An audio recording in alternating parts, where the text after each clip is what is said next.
Hello. Hello माँ, मैं महेश बोल रहा हूँ, तुम्हारा बेटा। आवाज़ आ रही है ना माँ? कैसी हो माँ? मैं मैं ठीक हूँ बेटा। तुम कैसे हो? बहू और पोता दोनों कैसे हैं? हम दोनों ठीक हैं माँ। आपकी बहुत याद आ रही थी। बड़े महीनों बाद आज बेटे का विदेश से फ़ोन आया था। हम सब ठीक हैं यहाँ। अच्छा सुनो माँ, मैं अगले हफ्ते घर आ रहा हूँ तुम्हें लेने। क्या? हाँ माँ, अब हम सब साथ में ऑस्ट्रेलिया में ही रहेंगे। प्रिया कह रही थी माँ जी को ऑस्ट्रेलिया ले आओ, वहाँ अकेली बहुत परेशान हो रही होंगी। हेलो, सुन रही हो ना माँ? हाँ हाँ बेटे। बूढ़ी आंखों से खुशी के आंसू बंद ही नहीं हो रहे, क्योंकि पहले बेटा महीनों में एक बार फ़ोन कर लेता था, लेकिन कई महीनों से उसकी आवाज़ सुनने के लिए उनके कान तरस गए थे। बेटे और बहू का प्यार नस नस में दौड़ने लगा। जीवन के 65 साल गुजर चुकी कलावती ने जल्दी से अपने पल्लू से आंसू पोंछे और बेटे से बात करने लगी। बेटे ने बोला, माँ मुझे 4 दिन की छुट्टी मिली है, तो तुम्हें जो भी काम निपटाना है या जो भी पैसा जिससे कुछ भी लेना हो ले लेना। कुछ देर फ़ोन पर बात हुई। पूरे 5 साल बाद बेटा घर आ रहा था। बूढ़ी कलावती ने अपने बेटे के आने की बहुत खुशी थी। वह सोचने लगी, चलो बुढ़ापा चैन से बेटे और बहू के साथ गुजार जाएगा। महेश अकेले आया था। उसने कहा कि माँ हमें कल शाम को ही वापस जाना है। मैं किसी प्रॉपर्टी डीलर से मकान की बात करता हूँ। मकान? माँ ने पूछा। हाँ माँ, अब ये मकान बेचना पड़ेगा, वरना कौन इसकी देखभाल करेगा।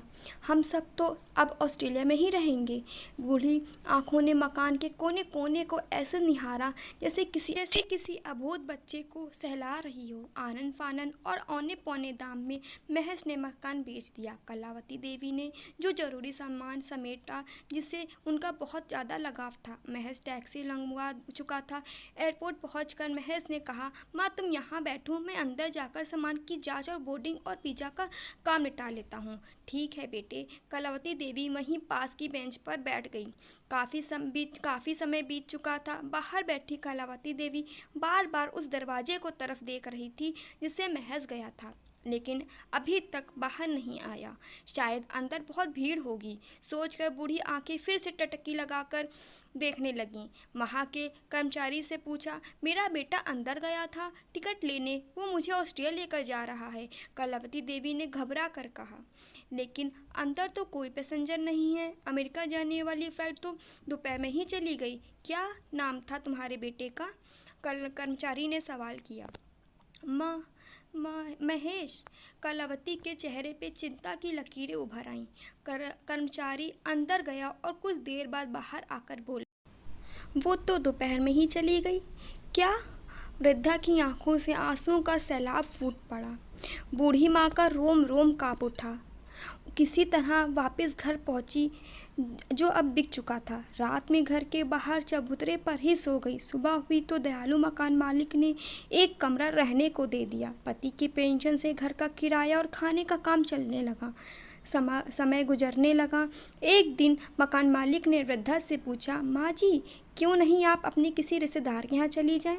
अब आपकी उम्र भी बहुत हो गई है, अकेली कब तक रह पाएंगी?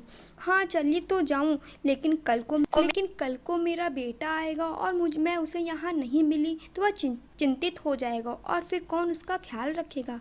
कई साल बीत गए, कलावती का लड़का नहीं आया। मकान मालिक समझ गया बेटा सिर्फ मकान बेचने आया था।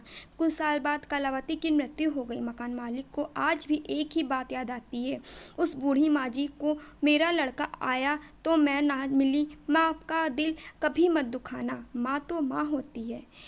दोस्तों, आपको मेरी स्टोरी अच्छी लगी हो तो मेरे चैनल को सब्सक्राइब करिए, वीडियो को लाइक करिए और अपने दोस्तों को शेयर करिए।